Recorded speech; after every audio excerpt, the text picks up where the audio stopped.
All right, well, it turns out even liberal California has had enough of soft on crime policies. Voters overwhelmingly passing Proposition 36 by more than 70%. The ballot measure reverses a previous proposition which lowered the penalties for most thefts under $950. It also lowered some drug offenses from felonies to misdemeanors. Before conceding the race to Donald Trump, you'll remember that Kamala Harris, she refused to let Americans know how she herself was going to vote on that issue. How did you vote on Prop 36? So my ballot is on its way to California, and I'm going to trust the system that it will arrive there. And I am not going to talk about the vote on that because, honestly, it's the Sunday before the election, and I don't intend to create an endorsement one way or another around it. So, but I did vote. Means we know how she did vote. Sticking with the Golden State, the man who allowed crime to rage in Los Angeles County, he's out of a job. District Attorney George Gascón losing his re-election bid to former federal prosecutor who rejects public safety failures of Gascón's progressive policies. Joining us now is the man himself, Los Angeles County District Attorney-elect Nathan Hochman. District Attorney-elect, great to see you. I've had a lot of family over the years who lived in Los Angeles under George Gascón.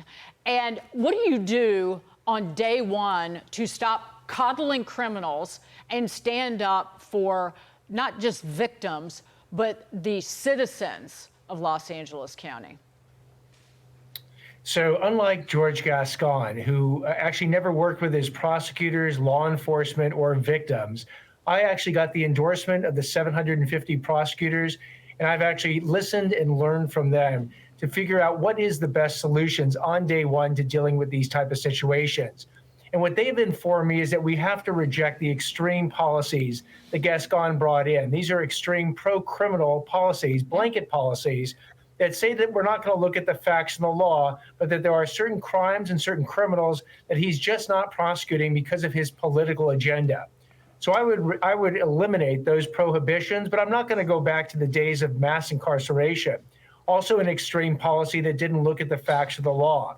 What I would do is go down and implement the middle, I call it the hard work middle, or the hard middle, because you got to look at each individual case, each individual defendant, their background, the crime committed, and the impact on the victim to determine who the true threats are to our public safety and need to be behind bars. Those are often the repeat offenders and the ones that aren't.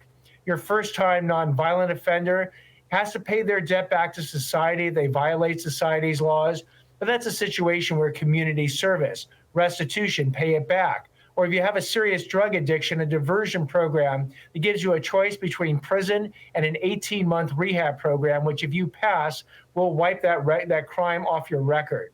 That's that hard middle approach that I would implement from day one.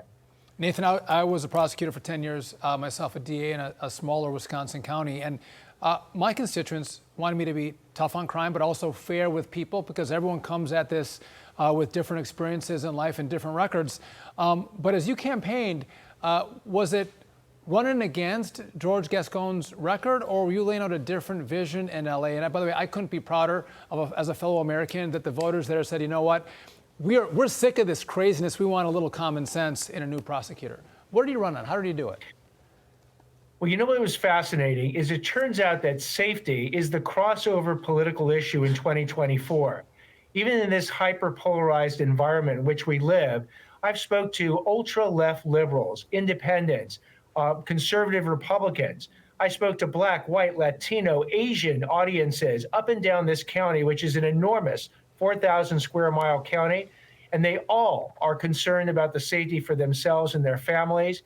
They're all fed up with the fact that their homes are being broken into, their cars are being broken into. Store owners have nowhere to go now because the DA's office has told law enforcement it won't bring those cases. Wow. So the feeling of enough is enough has driven this election, has driven the fact that I will win this election by over 20 points.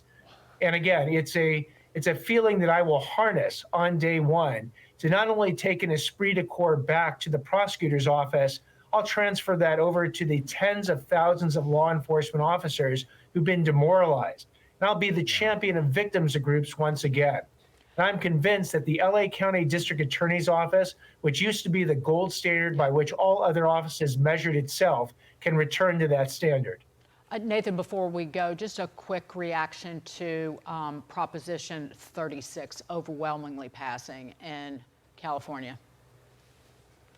So I was a big supporter of 36 because it's going to give the DA's office additional tools to go after, in particular, repeat offenders. People who commit theft and get convicted on the third offense can now go to prison with a felony. Same thing with drug use. On the third offense conviction, you can actually have a mandatory treatment program implemented by a court.